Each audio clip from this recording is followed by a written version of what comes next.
Greetings and namaste. This is Shiva, your friendly online neighborhood wellness guide and philosopher, coming at you from Minneapolis, Minnesota. Well, thanks for bearing with me so far. If you're still on this journey of 𝚃𝚘𝚘𝚆, I figured it's time to kind of get into some of the deeper concepts of 𝐷𝐢𝐬𝐬𝐬𝐬𝐿 and yoga. Being my maybe 13th day doing this, or 12th day. But the fourth element that we're going to go into, and we kind of went down the line from space or Akash to air, Vayu, to fire, Agni, and now we're going into water or Apa, which is the fourth element in this hierarchy. And water is basically a very important element. It's something we can all identify with. You know, our bodies are over 70% water, so our dependence on water, at least our physical dependence, is pretty clear. A lot of what we see in nature, whether it's some of the vegetables we consume, or whether it's taking a shower to literally wash off the day's tiredness, the grind that we've accumulated, and just feel refreshed, are all qualities of water. And that's where I invite you to take a more qualitative look at the element of water. And in a sense, that brings it closer to the Ayurvedic and yogic point of view. Now, what other qualities of water are they, right? So water in like a planetary sense, and one of my areas of interest is astrology, and specifically the astrology of self-discovery, you know, as it relates to us better understanding both ourselves and also our connection to the larger cosmic environment and the larger cosmic existence and our role within it. But also how astrology can be used medically to lead healthier lives.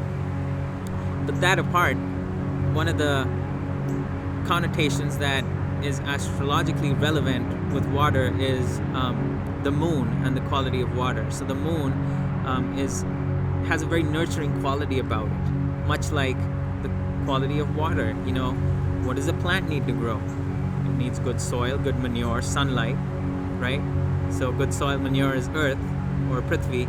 Sunlight is fire or Agni, that helps it transform. We already spoke in a previous video about it first needs the space to grow and the air to actually be able to move in that space. So nothing would sprout if there was no space to sprout in.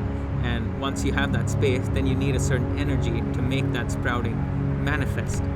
And then as you go forward, it transforms, it becomes visible. And from a water point of view, it needs water to further express itself fully. So think about water in that terms. How does water show up in your life? Does it show up in a more wishy-washy way, where it doesn't really have a direction and kind of leaves you more muddled than not? Because you can have too much fluidity, which means a lack of structure, or you can have fluidity when it's required. You can be adaptable, you can be flexible like water, but still have direction.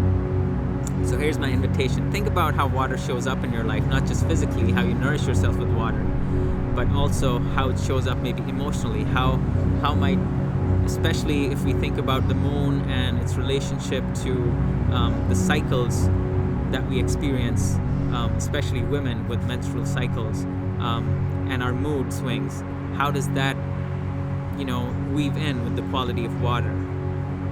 In terms of intellectual qualities, is our mind fluid, or is it more wishy-washy in terms of its watery quality? So I invite you over the next week or so, look at these 5 elements, look at the element of water, and see what its relationship is to you and for you. And share that. I'd love to hear what it means to you. I mean, these elements are so diverse and they have so many different representations in nature that it's hard to know them all, even in many lifetimes, let alone one lifetime, I feel. But let's start that journey. So this is Shiva signing off. Have a wonderful week ahead.